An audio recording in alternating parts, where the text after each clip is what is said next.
Imagine you're flying a medical evacuation helicopter through this just blinding Himalayan fog. Oh, terrifying. Right. To your left, there's this jagged cliff face, and below you is just absolutely nothing but a wall of white. Yeah, historically, in that exact scenario, you are flying completely blind. Exactly. You either turn back or you risk a catastrophic crash. But today, right now, a signal from a satellite hovering like 36,000 kilometers above the Earth is reaching down through that storm. And it's guiding your helicopter to a completely invisible, mathematically perfect point in space. Yes, right above the helipad. You land safely, entirely by the math.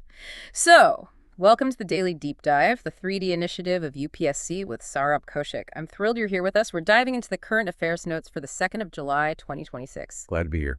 And today's stack of sources, it's really fundamentally about how these invisible systems, like that satellite signal, are quietly rewriting the physical reality of India and the world. It is a really profound shift to witness. When you look at the sheer breadth of today's index, it can definitely seem overwhelming. Oh, for sure. We got 18 massive topics. We're going from national security and the Army's new roadmap over to GST revenue, rural minimum wages. Then shifting to governance with a massive U.S. Supreme Court ruling and this new demography panel. Right. And then we're exploring energy, like coal chemistry, unified telecom rules, the UN warning about AI risks, plus international relations with the EU-India FTA and the Japan summit. Not to mention breaking down the financial bedrock, PPP 2.0, IRDAI cracking down on dark patterns, RBI rules, and then finally looking to the skies with GIGAN, PIN-S, and Kodaikanal solar data. It's a lot, but you shouldn't view these as isolated news blips, right? No, not at all. The through line here is massive modernization. You're watching a state rapidly attempt to integrate its technology, its demographics, and its global strategic posture, like all at the exact same time. So let's start that integration right at the absolute bedrock of statehood, which is the military. General Dhiraj Seth just took over as the Chief of Army Staff on July 1st, 2026. Right, his very first full day. Yeah, and on day one, he dropped this comprehensive new vision called the VIJAY roadmap. That's VIJAY. An ambitious start for sure. Now, it's easy to just read the acronym, right? Vigilance, innovation, jointness, Atmanirbharta, and Yoda first. But I want to understand how this actually changes the reality on the ground. Well, the timing is critical here. To really understand what General Seth is doing, we have to recognize what he inherited. Right. He's stepping in right in the middle of what the Defense Ministry calls the decade of transformation, running from 2023 to 2032. Exactly. I was trying to conceptualize this, and the best way I can frame it for you listening is, well, it's like a massive technology upgrade. Okay, I like that. General Seth is not replacing the hardware of the Indian Army. The tanks, the overarching structural reforms, that whole decade of transformation, that's the hardware, and it's already in place. Right, the physical foundation. Yeah. What he's doing with the VIJAY doctrine is essentially installing a brand new software operating system. He's replacing the previous drastic doctrine of his predecessor and writing new code to prioritize very specific, urgent threats. I think that framing holds up perfectly. Yeah. And if we look at the source material, the most urgent lines of code in this new software are the V for vigilance and the J for jointness. Okay, let's dig into those. These are direct responses to the active two-front challenge India faces. The line of actual control with China and the heavily fortified border with Pakistan. Under vigilance, the major structural shift highlighted is the ibijization of the 17 Mountain Strike Corps. Okay, wait, stop there, because ibijization is one of those incredibly dense military terms. We're talking about integrated battle groups, right? Yes, integrated battle groups. The claim in the sources is that these IBGs give the Army a 48-hour deployment capability. But how does simply, shuffling troops around into a new group suddenly make them deploy that much faster? Well, because it completely upends the traditional logistics chain. Historically, if a crisis broke out, you had an infantry division stationed in one area, armored brigades somewhere else, and artillery in a totally different third location. So they're all spread out. Exactly. To deploy, you had to physically and administratively knit them together, move their massive supply chains, and basically establish a unified command structure on the fly. Which I assume takes a lot of time. It takes weeks. Yeah. An integrated battle group, however, permanently bakes those elements together during peacetime. You have infantry, armor, artillery, and air defense living, training, and operating as one cohesive self-contained unit under a single major general. So you don't have to assemble the puzzle before you move it. It's already assembled. Precisely. And because they're smaller and self-sustaining, they can mobilize in 12 to 48 hours. But, for an IBG to actually fight effectively, you need the J in VIJAY, which is jointness. General Seth previously commanded the Southwestern and Southern Commands.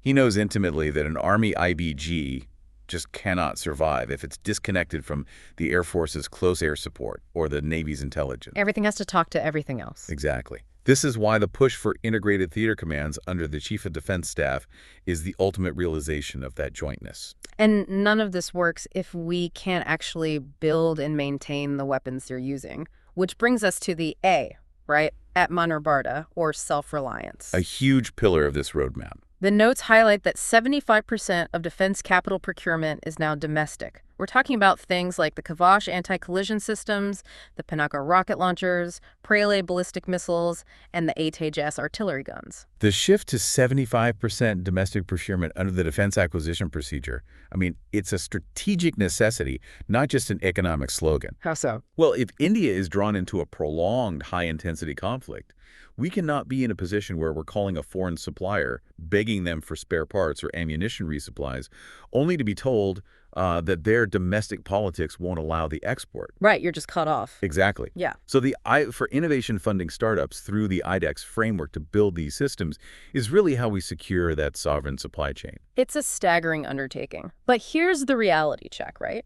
Modernizing a 1.3 million strong military, funding advanced research, rolling out these integrated battle groups, it requires a colossal amount of money. It does. You need a roaring economic engine. And looking at our June 2026 GST revenue data, at first glance, the engine looks like it's running incredibly hot. The top line number is certainly robust. Gross GST collection for June hit Rs 1.98 lakh crore. Wow. Yeah, that represents a very healthy 14% year-on-year growth. Right, and the breakdown shows solid domestic consumption, like CGST is at 38,000 crore, SGST at 47,500 crore. But I want to push back on the optimism here for a second, because there's one statistic in this report that frankly set off alarm bells for me. Which one? The integrated GST collected on imports, so the tax on goods coming from outside India, it surged by 35% year on year. It hit Rs 22,000 crore. That is a significant jump. Right. So if we are supposedly building this sovereign, self-reliant economy, like we just talked about with Atmanirbharta, doesn't a sudden 35% spike in imports prove the exact opposite? It looks like we're suddenly buying massively more foreign goods. It's entirely logical to view a 35% import surge with suspicion, especially given the self-reliance push. However, if we look at the mechanistic reality of global trade over the last 2 quarters, this spike isn't a permanent shift in consumer addiction to foreign goods. Okay, then what is it? It's an acute logistical echo. We are seeing the direct aftermath of the Hormuz crisis. Oh, the shipping bottleneck. Exactly. For 4 agonizing months, maritime traffic through one of the world's most critical choke points was severely restricted. Vessels were held up, entire shipping routes were diverted all the way around the Cape of Good Hope, which added weeks and massive costs to transit times. Just a logistical nightmare. Total nightmare. So what you're seeing in the June data is basically the rubber band snapping back. The backlog cleared out. Right. Suddenly, 4 months worth of delayed crude oil, crucial fertilizers for the agricultural season, heavy industrial machinery, it all arrived at Indian ports simultaneously. Okay, I hear you, but doesn't that just prove my point from a different angle? What do you mean? If resolving a 4-month delay causes a 35% shock to our import ledger, it proves our absolute terrifying vulnerability. Like, we are entirely at the mercy of that choke point staying open.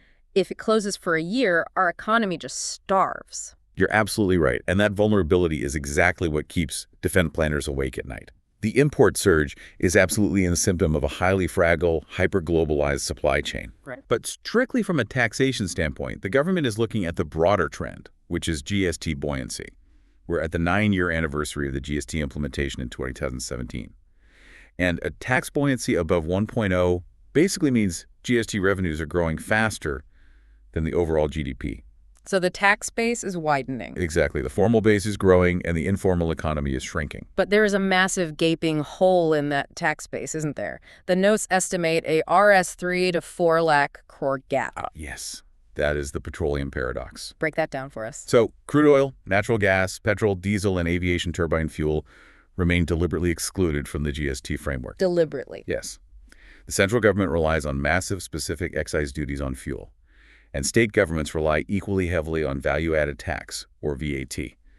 Neither side is willing to cede that autonomous, highly lucrative revenue stream to the cooperative decision-making of the GST Council. Because it's just too much guaranteed cash. Precisely. And the result is cascading taxes that artificially inflate the cost of logistics, manufacturing, and transport across the entire country. It's the ultimate standoff in cooperative federalism. The center and states are so busy guarding their own slices of the pie that they're basically preventing the whole pie from growing. It's a classic trap.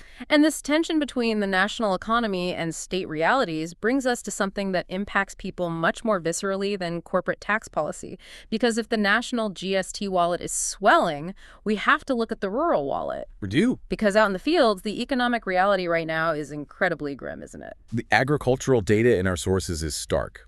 We're looking at a 35% monsoon deficit for the Kharif 2026 season. Now, if you're listening to this in a city, a 35% deficit might just mean, less rain on your commute. Right, inconvenience. But in the rural economy, a 35% deficit is an immediate catastrophic crisis.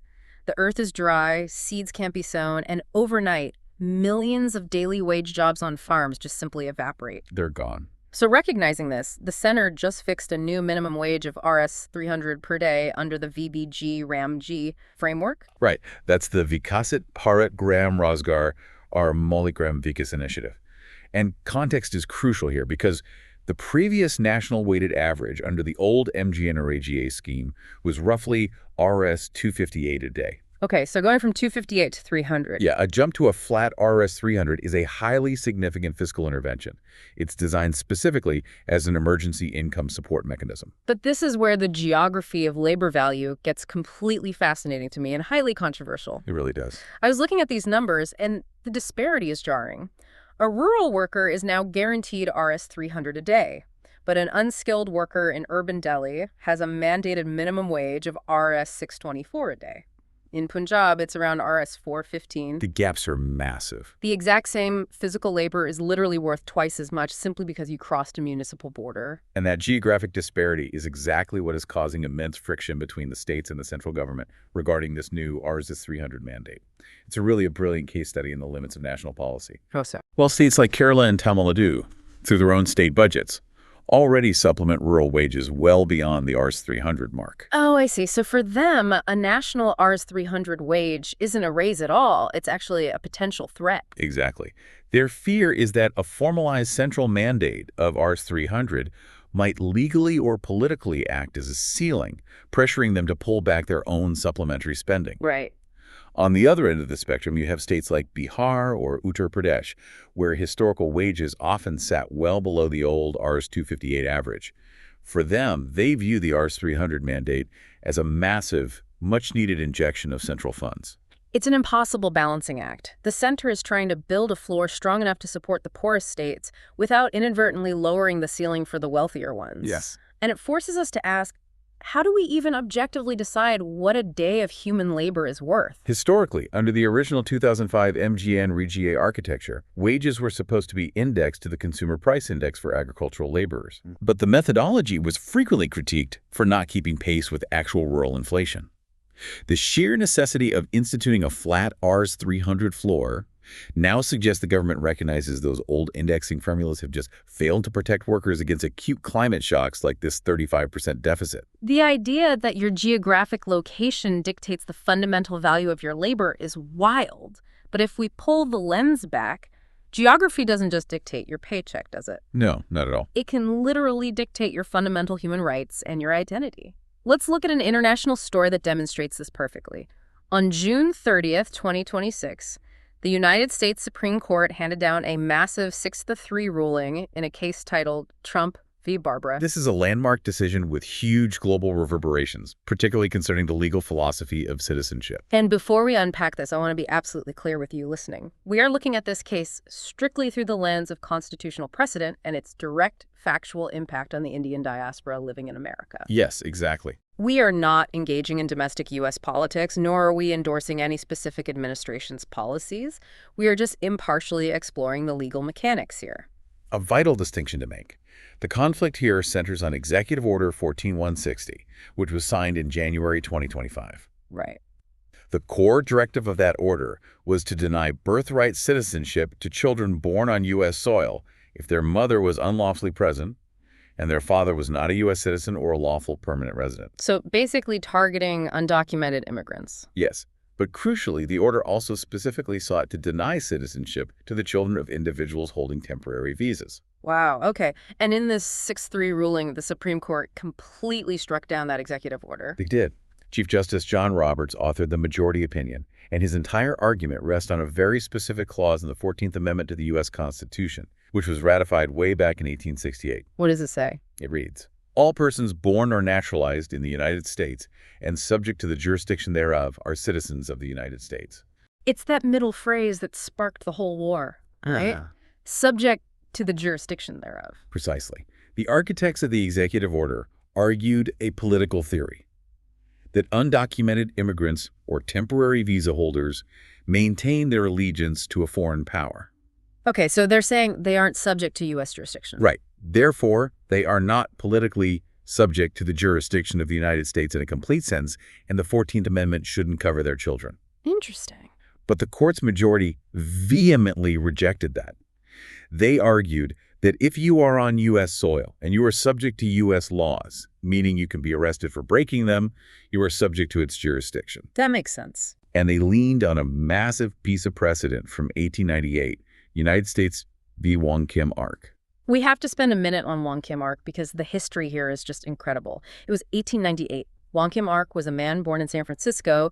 His parents were Chinese immigrants. Right. Now, at that exact time, the U.S. had the Chinese Exclusion Act in place, which legally, explicitly barred his parents from ever becoming U.S. citizens.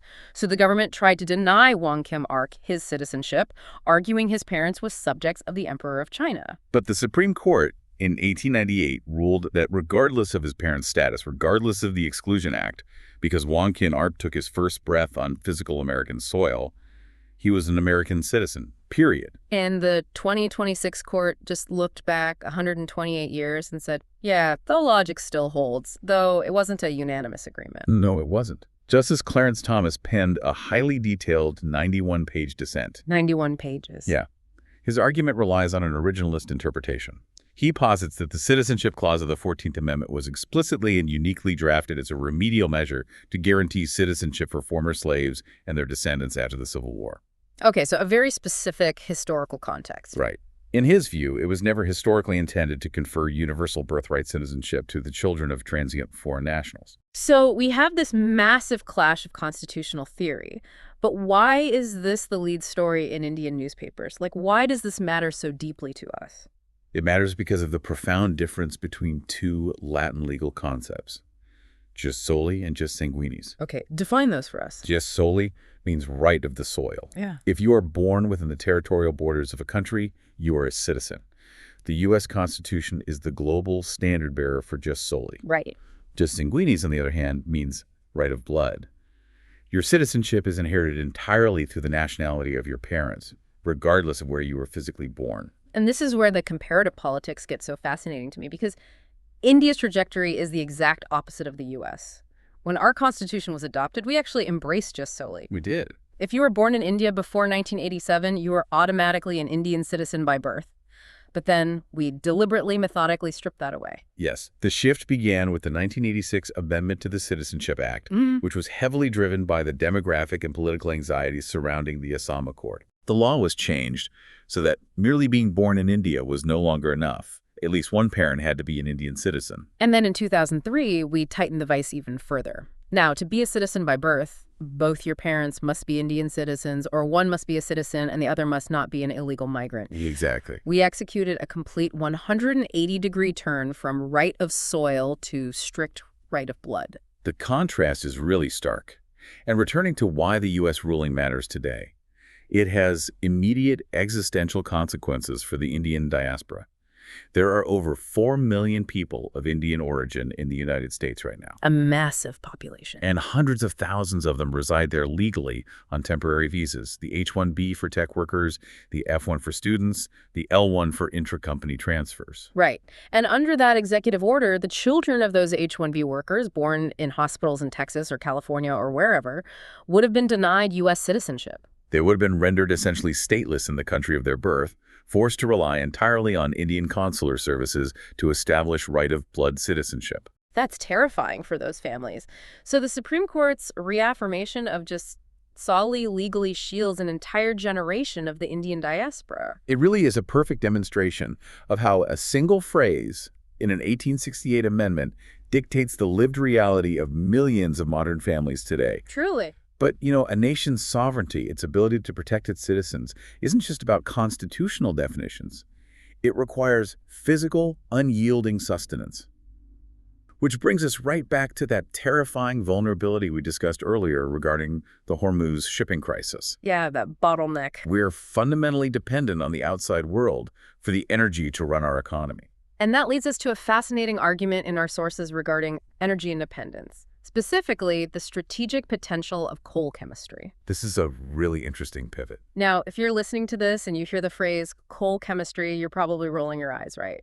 We've been hearing about clean coal for decades. Usually when we think of coal, we think of thick smog, massive thermal power plants, and just a general environmental disaster. That is absolutely the ingrained perception. We view coal as this crude, dirty rock that you basically just set on fire to boil water and spin a turbine. But this analysis frames it entirely differently. We have 361 billion tons of proven coal reserves in India. It's massive. We're sitting on the fourth largest stockpile on Earth. I was thinking about this, and burning our coal for electricity is like discovering a warehouse filled with priceless antique mahogany furniture, and instead of carefully taking it apart to build incredible high-value architecture, you just smash it with a hammer and throw it into a fireplace because you're cold. That is an exceptionally accurate metaphor. We're taking a resource teeming with chemical potential and just turning it into ash. Exactly. The push for coal chemistry is about utilizing the molecular structure of the resource. The core technology here is coal gasification. How does that work? Instead of combusting the coal, you place it in a gasifier and subject it to immense heat, high-pressure steam, and very controlled amounts of oxygen. Okay, so you aren't burning it. What actually happens to it? It breaks apart chemically. The solid coal is converted into a gas known as synthesis gas, or syngas. Right, and syngas is primarily a mixture of carbon monoxide and hydrogen. And once you possess syngas, you hold the fundamental building blocks of modern industrial chemistry. You can basically play Lego with the molecules. Exactly. From syngas, you can synthesize methanol. You can synthesize ammonia, which is the direct, non-negotiable precursor to urea, the fertilizer that keeps Indian agriculture alive. Wow. Through a more complex reaction called the Fischer-Tropsch process, you can even relink those carbon and hydrogen molecules to create synthetic liquid fuels, synthetic petrol, and aviation turbine fuel. That is just mind-blowing. Think about our import ledger, right? We import massive, expensive quantities of liquefied natural gas, LNG, specifically to make fertilizer. We import crude oil for petrol. We import complex petrochemicals. Huge amounts of it. And yet we have a mountain of coal sitting in Jharkhand and Odisha that could mathematically replace a massive chunk of those imports. The strategic logic is undeniable, and we have historical proof that it actually works. The sources specifically cite the South African CSE model. I saw that in the notes. What is the history there? So during the apartheid era, South Africa became an international pariah. They faced crippling, comprehensive, global oil embargoes. Right. No one would sell them oil. Exactly. Their economy should have ground to a complete halt within months. To survive, the state massively funded a company called CSE to perfect this Fischer-Tropsch process. They mined their domestic coal, gasified it, and turned it into liquid petrol and diesel. That's incredible. They essentially insulated their entire transportation network from global oil price shocks using just coal and chemistry. India has actively consulted with CSE regarding technology transfers because our strategic vulnerability to the Middle East is similarly acute. So why aren't we doing this everywhere right now? If I can take low-quality coal from Tamil Nadu, turn it into methanol, blend it into our petrol, and cut our reliance on the Hormuz Strait, why is this just a mission and not a reality? I know the government has approved Rs 37,500 crore for projects in Talcher and Ramagundam, but it feels incredibly slow. There are two massive bottlenecks here. Yeah? The first is environmental. Coal chemistry is not magic. It does not eliminate carbon. In fact, the gasification and synthesis processes generate enormous volumes of concentrated carbon dioxide. Which is obviously a huge problem. Right. If India is going to scale this industry while simultaneously attempting to honor our international commitment to reach net zero emissions by 2070, coal gasification basically must be inextricably linked to carbon capture and storage, or CCS. You have to physically trap the CO2 before it escapes the smokestack and bury it underground. Yes. And right now, commercial CCS technology is technologically daunting and prohibitively expensive.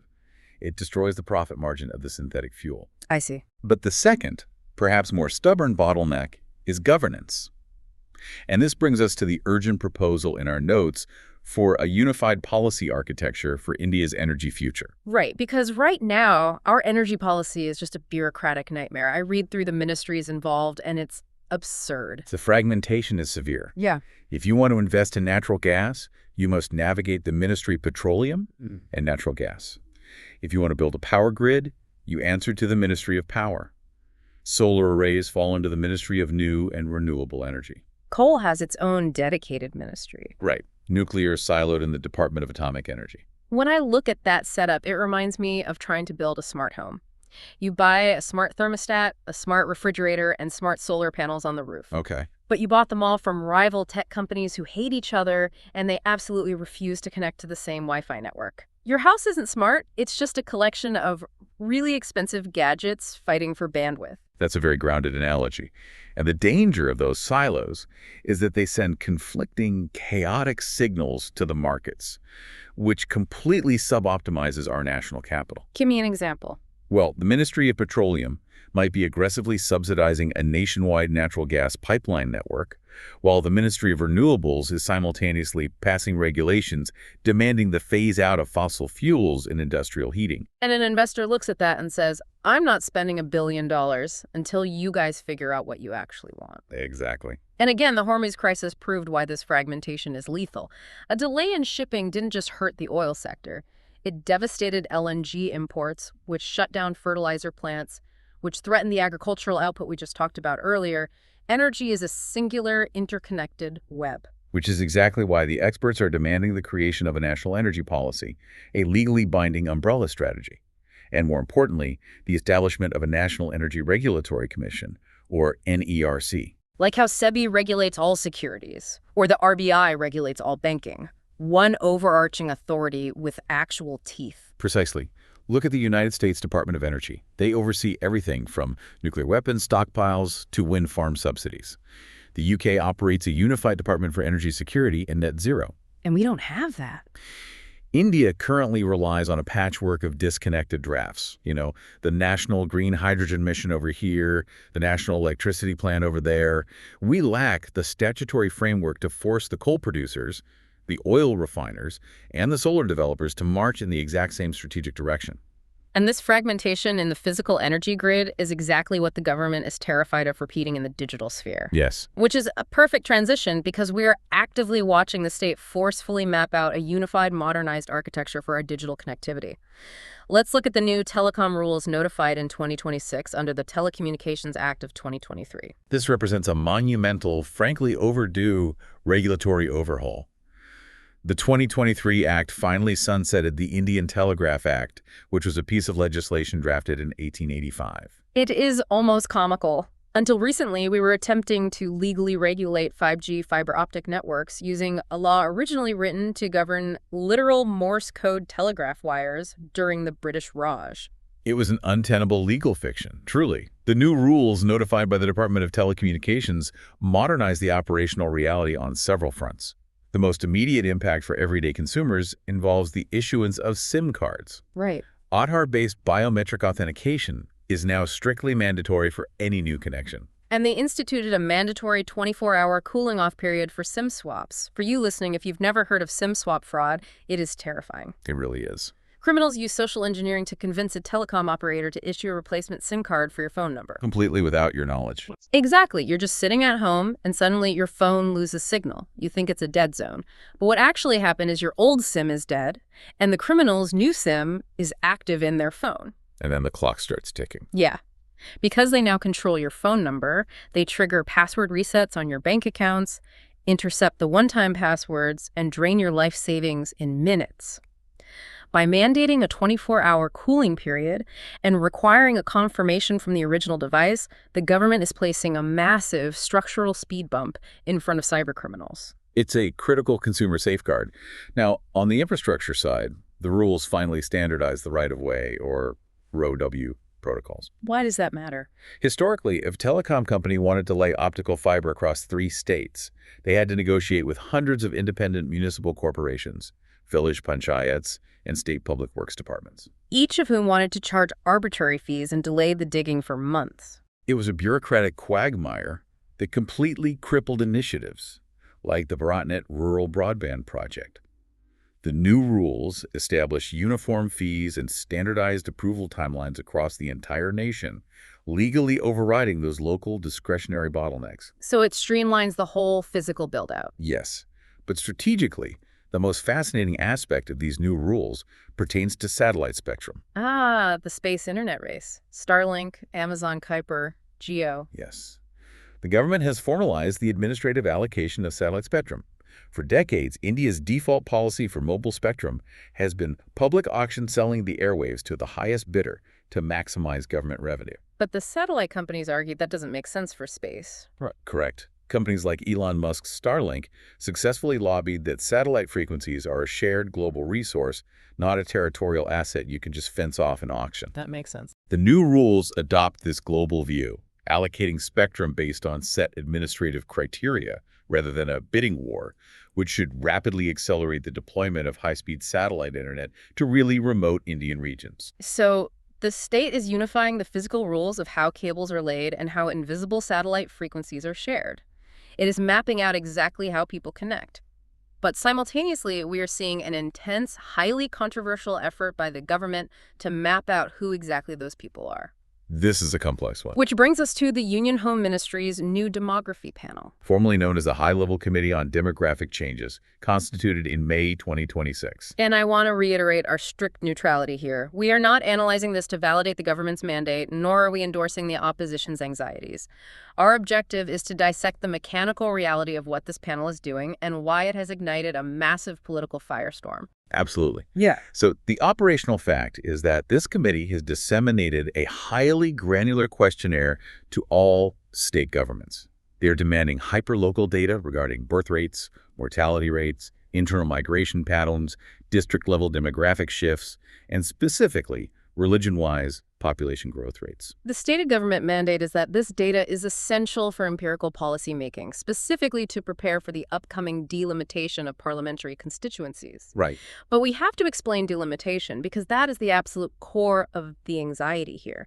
Delimitation is the mathematical process of redrawing the boundaries of Lok Sabha and state assembly seats based on population shifts. And crucially, the number of Lok Sabha seats allocated to each state has been frozen by constitutional amendment since the 1971 census. Right. And that freeze was a deliberate political compromise. Back in the 1970s and 80s, southern states like Kerala and Tamil Nadu aggressively and successfully implemented family planning and population control policies. While northern states like Uttar Pradesh and Bihar saw their populations continue to explode. Exactly. So if you unfreeze the allocation and distribute seats purely based on today's population, the South loses massive political representation to the North.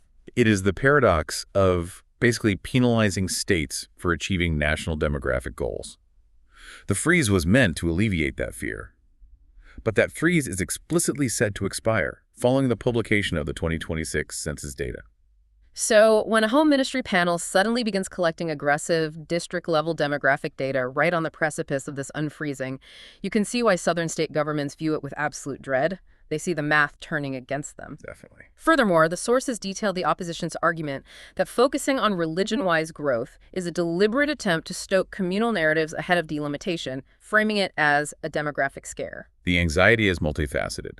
Beyond political representation, quickbooks in our notes highlight a significant overlap.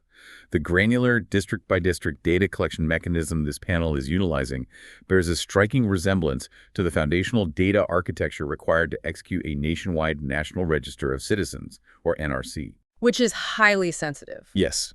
For minority communities, that signals a potential bureaucratic threat to their citizenship status. You have the southern states terrified of losing their democratic voice, minority communities terrified of an NRC, and a central government arguing it cannot govern a shifting population of 1.4 billion people without accurate data. It is an incredibly volatile mix of mathematics and human anxiety. It's a powder keg, really. Honestly, processing the complex variables of a billion people feels impossible. It makes you wish we had a perfectly objective, super-intelligent AI to just analyze the data and tell us the optimal policy. Careful what you wish for. Right, because handing that power to AI is exactly what the United Nations is currently terrified of. Let's look at the UN's new warnings on artificial intelligence. Yes, the UN High-Level Advisory Body on AI recently published an interim assessment that utilizes unusually stark language. They're explicitly warning of grave risks to global stability driven by unchecked AI development. And we aren't talking about like generative AI writing a bad essay or hallucinating a fake legal case. The UN is pointing to systemic civilization-level threats. They outline massive, frictionless labor displacement without corresponding social safety nets.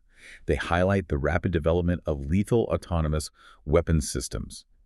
Drones that can select and engage human targets using algorithmic logic without human oversight. Terrifying. And they warn of the immense concentration of geopolitical power in the hands of 3 or 4 private tech conglomerates that essentially control the foundational AI models. To combat this, the 39-member panel is recommending the creation of an international scientific panel on AI. And they explicitly modeled it on the IPCC, the Intergovernmental Panel on Climate Change. Which makes sense. The goal is to establish an independent, peer-reviewed global scientific consensus on the actual capabilities and dangers of AI, cutting through the marketing spin of the tech CEOs. But reading through the notes, there is a massive philosophical civil war happening within the AI research community itself regarding what we should actually be afraid of. It's a critical divergence in focus. Existential risks versus near-term risks. A prominent faction of AI safety researchers focuses heavily on existential risks. So the sci-fi stuff. Right. They are calculating the probability that humanity develops an artificial general intelligence, an AGI, that vastly surpasses human intellect, but possesses goals that are misaligned with human survival. In their calculus, a misaligned AGI could literally result in human extinction. It's the classic Terminator scenario, but being debated by PhDs at MIT. Exactly. But the other camp pushes back hard against that. They argue that hyper-focusing on a hypothetical sci-fi apocalypse is a convenient distraction for tech companies because it draws attention away from the immense damage AI is doing to society right this second. Exactly. The near-term risk advocates point to algorithmic bias currently resulting in racial discrimination in criminal justice sentencing or mortgage approvals. They point to the proliferation of hyper-realistic deepfakes designed to shatter the integrity of democratic elections. Which we're already seeing. Yes. The UN framework is basically attempting to build a regulatory net wide enough to catch both the immediate societal harms and the speculative existential threats. So where does India stand in this global regulatory panic? Because we aren't just sitting in the audience. We have over 5 million AI practitioners in India. We graduate 1.5 million engineers a year. We are the second largest pool of AI talent on the planet. We are building these models. India's diplomatic and regulatory posture is highly nuanced. We have explicitly declined to implement a massive, restrictive legal framework like the European Union's sweeping AI Act. Instead, the Indian government describes its approach as risk-aware but not risk-averse. Which economically makes perfect sense. If you clamp down with draconian regulations while the technology is still in its infancy, you suffocate domestic innovation before it even has a chance to scale. You essentially forfeit the AI race. Yes. India welcomes the UN's scientific engagement, but Indian diplomats have subtly cautioned against what they view as techno-utopian overregulation driven by Western anxieties. Interesting. There is a deep, unstated tension in global AI governance. Are Western nations genuinely trying to regulate the technology to save humanity, or are they attempting to build a regulatory moat to lock in their current technological monopolies and prevent the Global South from catching up. Are we regulating the algorithms, or are we regulating the power dynamics of who gets to own the future? That is the core geopolitical question. And because technology and economic power are inherently globalized, you cannot build a sovereign AI industry or a semiconductor industry in a vacuum. You need partners. Absolutely. Which is why India is racing to lock in international agreements. Let's shift to our global partnership segment, specifically looking at the progress on the EU-India Free Trade Agreement. This is one of the most complex, protracted trade negotiations in modern history. Talks began in 2007, completely collapsed in 2013, and were resurrected in 2022.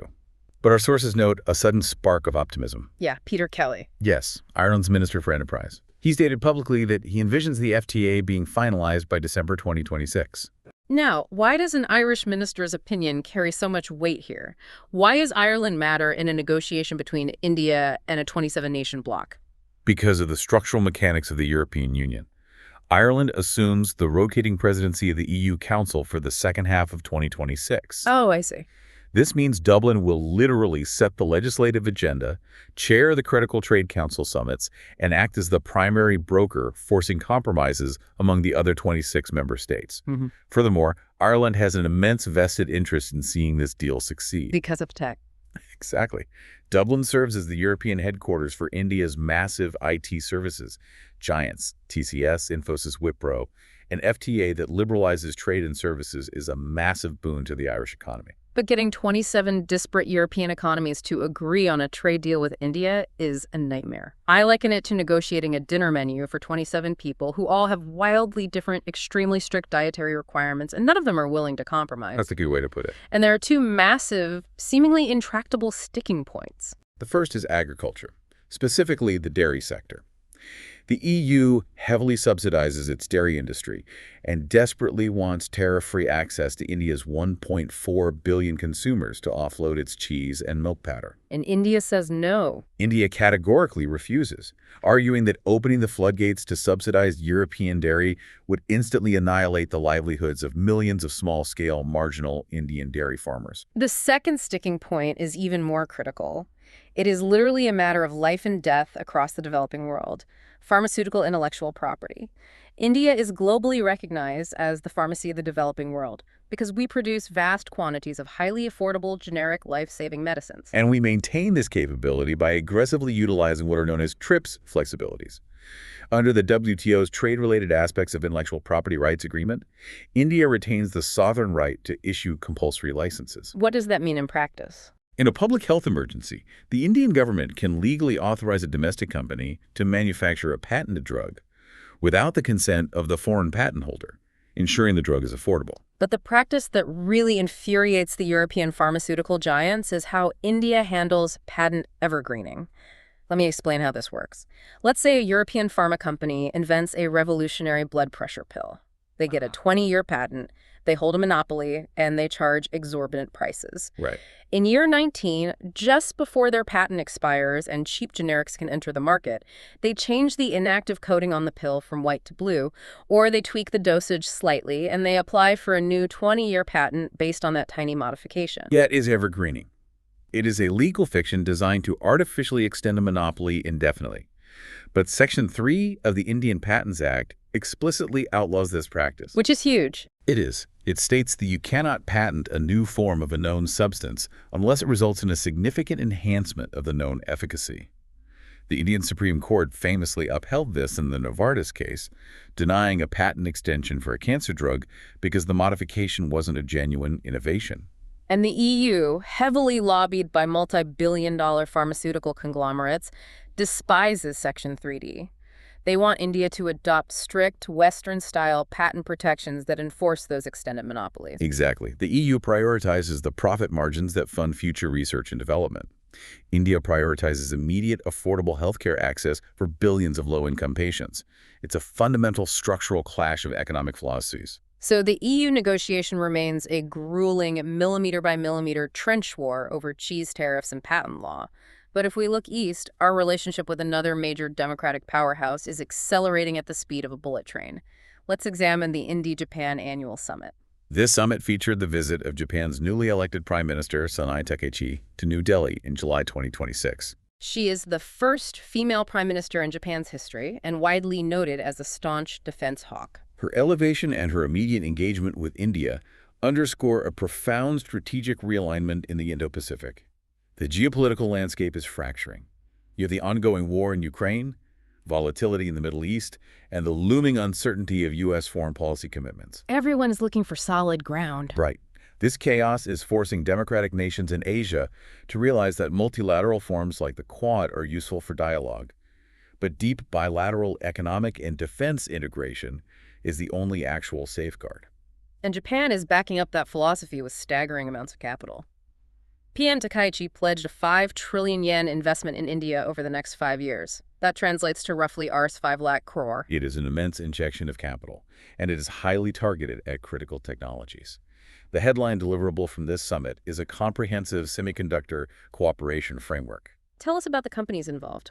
Japan's Tokyo Electron, which is one of the world's most dominant manufacturers of the hyper-complex machines used to etch microchips, and Shin-Etsu Chemical, the world's largest supplier of ultra-pure silicon wafers, are officially partnering with the India Semiconductor Mission 2.0. And I want to pause on Shin-Etsu because we casually talk about silicon chips as if you just dig up sand and stamp out a computer. You need hyper-pure, perfectly crystalline silicon wafers as the absolute foundation.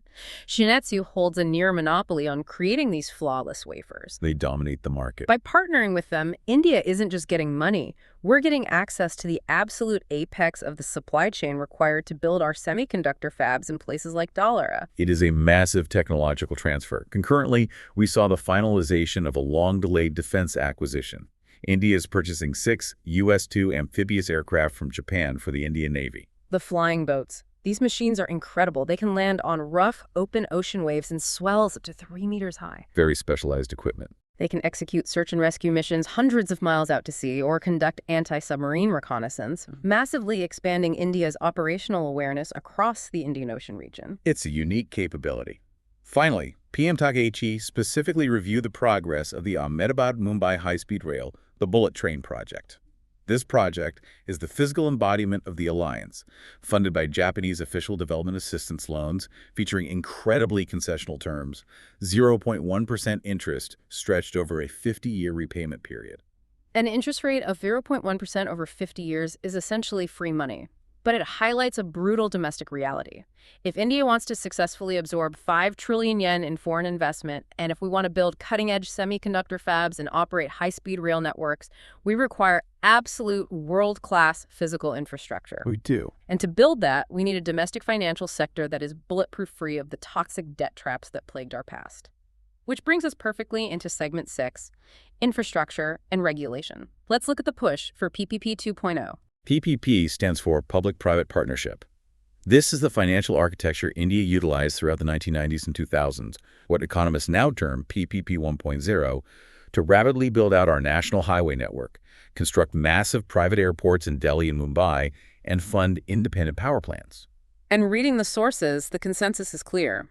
PPP 1.0 successfully got concrete poured and steel in the ground, but the financial mechanics were fundamentally flawed and ultimately led to a banking crisis. We urgently need a redesigned PPP 2.0 to finance the next generation of green energy grids and smart infrastructure. The fatal flaw of PPP 1.0 lay in how risk was allocated, most glaringly visible in the BOT toll model build operate transfer. In this structure, a private construction company would borrow massive sums from public banks, build a highway, and then their sole mechanism for repaying that debt relied entirely on the toll revenue they collected from drivers over the subsequent 20-year concession period. I see where this is going. The private company had to absorb 100% of the demand risk.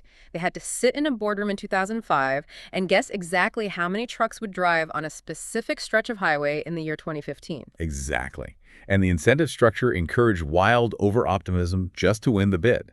When the projected traffic inevitably failed to materialize due to macroeconomic slowdowns or alternative routes, the toll revenues collapsed. The companies defaulted on their bank loans, and by 2018, Indian banks were choking on over Rs 8 lakh crore in stressed infrastructure debt. So how does PPP 2.0 fix that massive mathematical error? The primary solution highlighted in the new paradigm is the hybrid annuity model, or HAM. The foundational principle of HAM is simple. Allocate the risk to the party best equipped to handle it. A private construction firm possesses the engineering expertise to build a road efficiently and on time. They do not possess a crystal ball to predict 20-year macroeconomic traffic trends. Right. Therefore, under HAM, the government absorbs the demand risk entirely. Walk me through the mechanics of a HAM project. How does the money flow? During the construction phase, the government pays the private developer 40% of the total project cost up front in staggered milestones. This drastically reduces the amount the developer has to borrow from banks. Okay, that makes it easier to start. Once the highway is completed, the developer does not set up toll booths.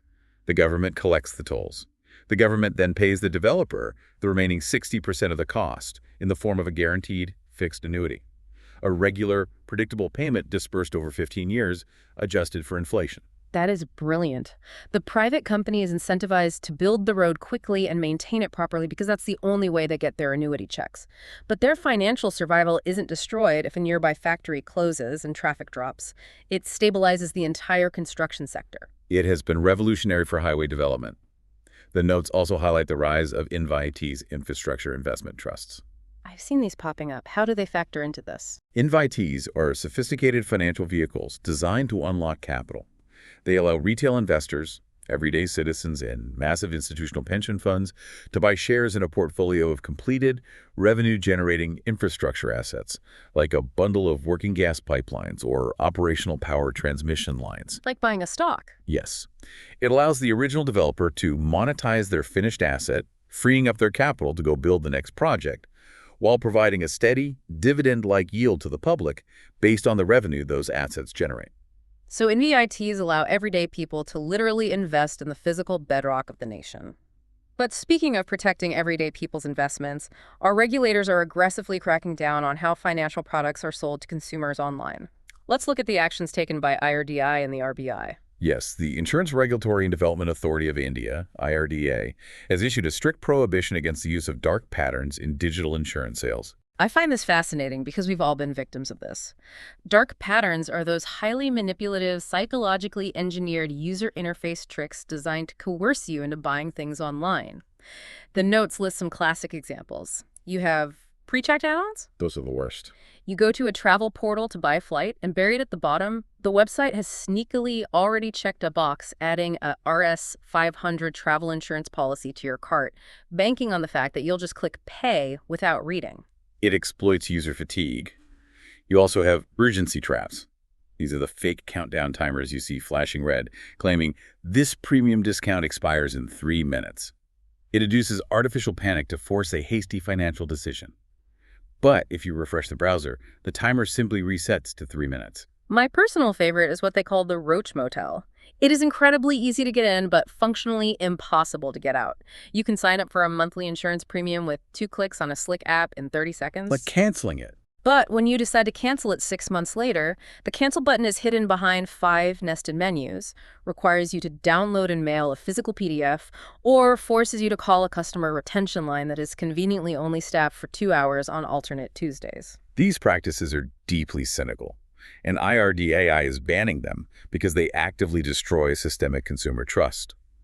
India struggles with dismally low insurance penetration, currently hovering around 4.2% of GDP compared to a global average closer to 7%. The government has a stated vision of insurance for all by 2047. Right. You cannot achieve that macro goal if the micro interactions make consumers feel like they are being scammed every time they open an insurance portal. And while IRDAI is busy protecting consumer at the checkout page, the Reserve Bank of India is executing a highly complex maneuver to protect the entire financial system at the absolute highest corporate level. The RBI has reinstated a crucial public funds clause for non-banking financial companies, or NBFCs. This is a highly technical regulatory adjustment, but it is immensely consequential, specifically when viewed in the context of the recent controversies surrounding massive conglomerates like Tata Sons. When I read about this public funds clause, it sounded to me like the RBI is essentially executing a legal maneuver to pierce the corporate veil.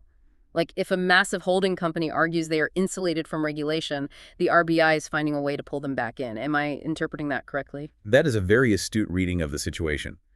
To understand why, you have to understand the RDI's scale-based regulation framework for NBFCs.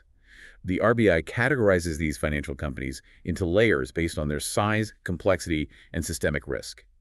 The upper layer is subjected to the most draconian regulatory scrutiny, which often includes a mandate to publicly list the company on the stock exchanges to enforce absolute transparency. So A massive unlisted holding company like Tata Sons might look at that and argue, wait, we're just a holding company. We don't take deposits from everyday citizens. We don't interface with the public. Therefore, we pose no systemic risk and shouldn't be forced into the upper layer. Precisely. They attempt to use their corporate structure as a shield. But the reality is, while the holding company itself might not take retail deposits, its wholly owned subsidiaries, entities like Tata AIA Life Insurance or various mutual fund arms, absolutely manage tens of billions of rupees of public money. So the RBI is saying, nice try, you're still on the hook. Exactly. By explicitly reinstating this public funds clause, the RBI is establishing a firm legal principle.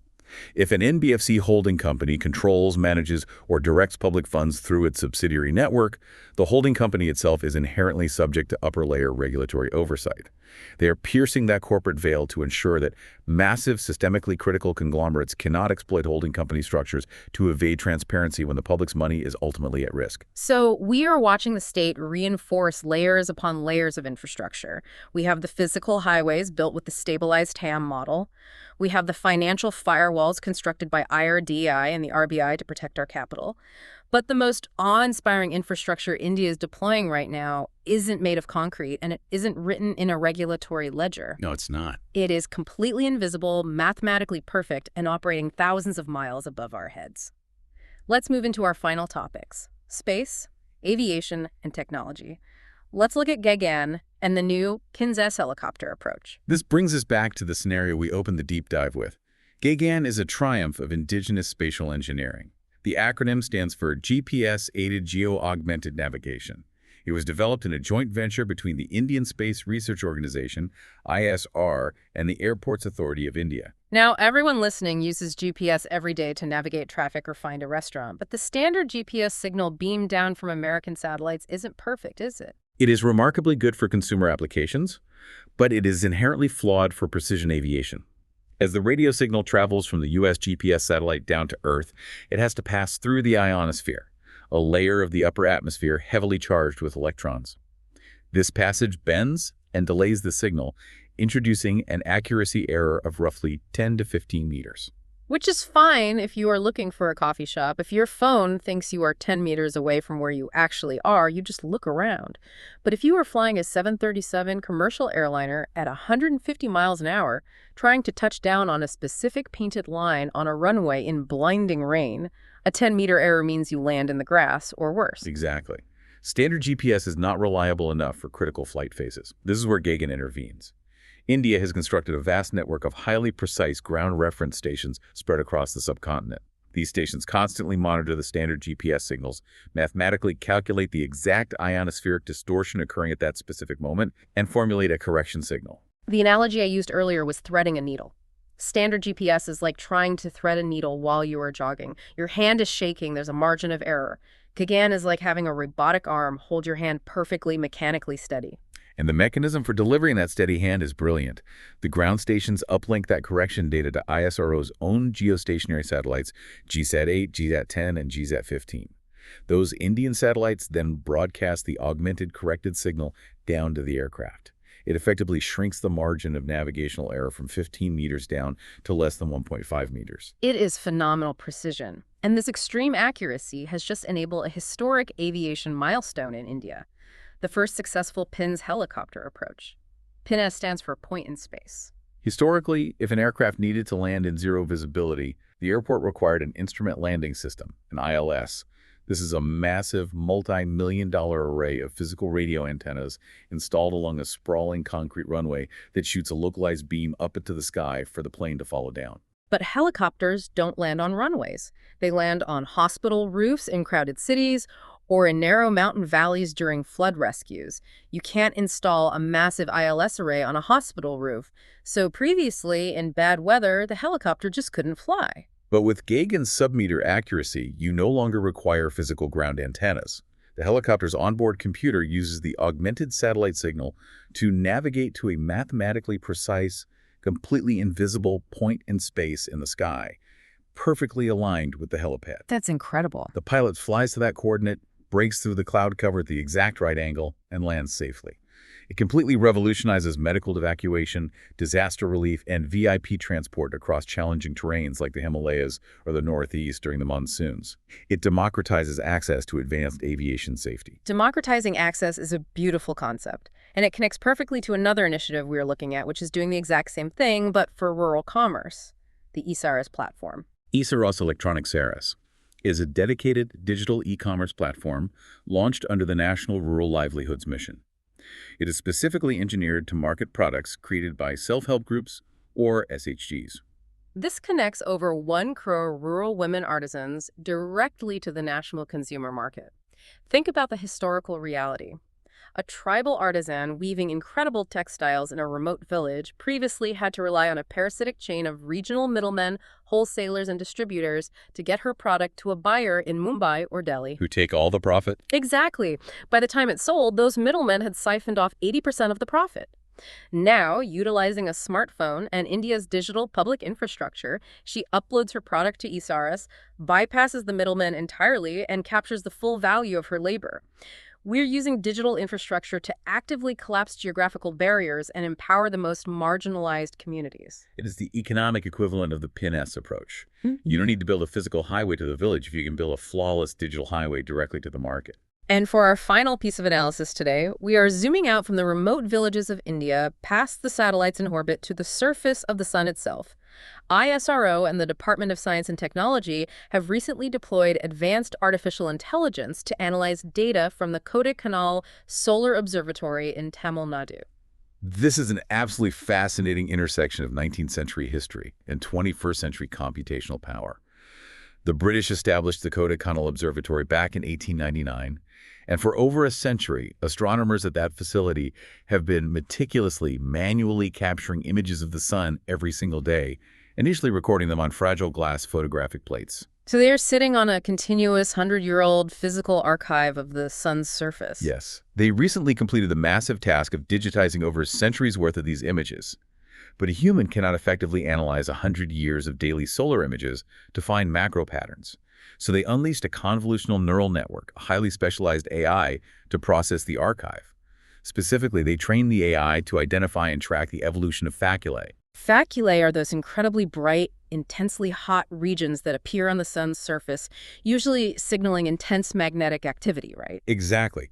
By perfectly tracking the appearance and movement of these faculae across millions of images, the AI revealed profound, previously hidden mathematical patterns within the sun's 11-year solar activity cycle.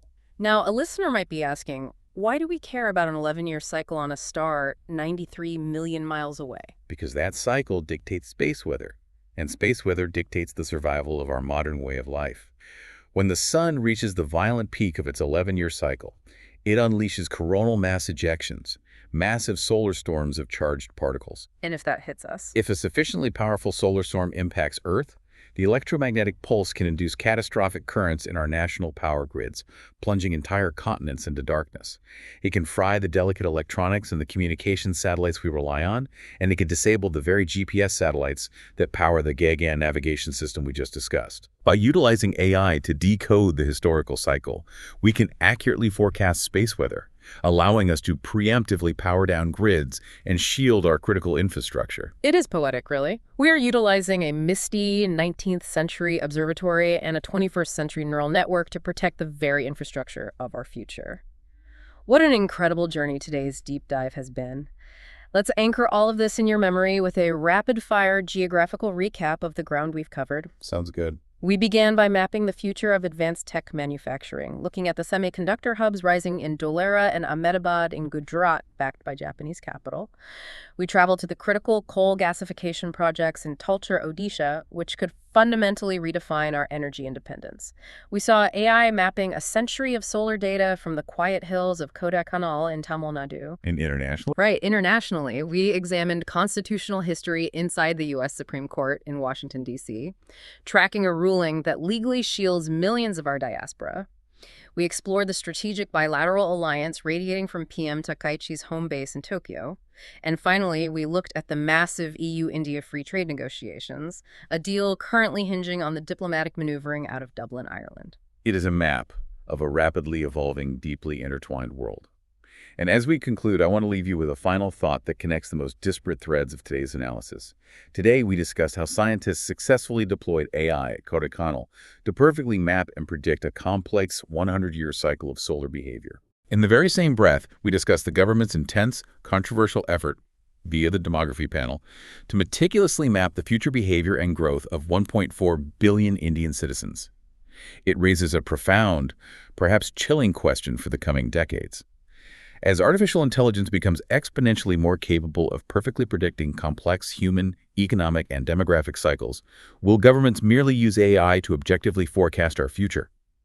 Or will they inevitably succumb to the temptation to use that immense predictive power to quietly, algorithmically steer our behavior, creating the ultimate societal-level dark pattern? That is a staggering thought to leave you with. If an algorithm can predict what you'll do, how long until it's designed to make you do it? Thank you so much for joining us on today's Deep Dive. We unpacked an immense amount of material today, from the front lines of national defense to the algorithms predicting the sun. Keep questioning the narratives, keep exploring the sources, and most importantly, stay curious. We will see you on the next Deep Dive.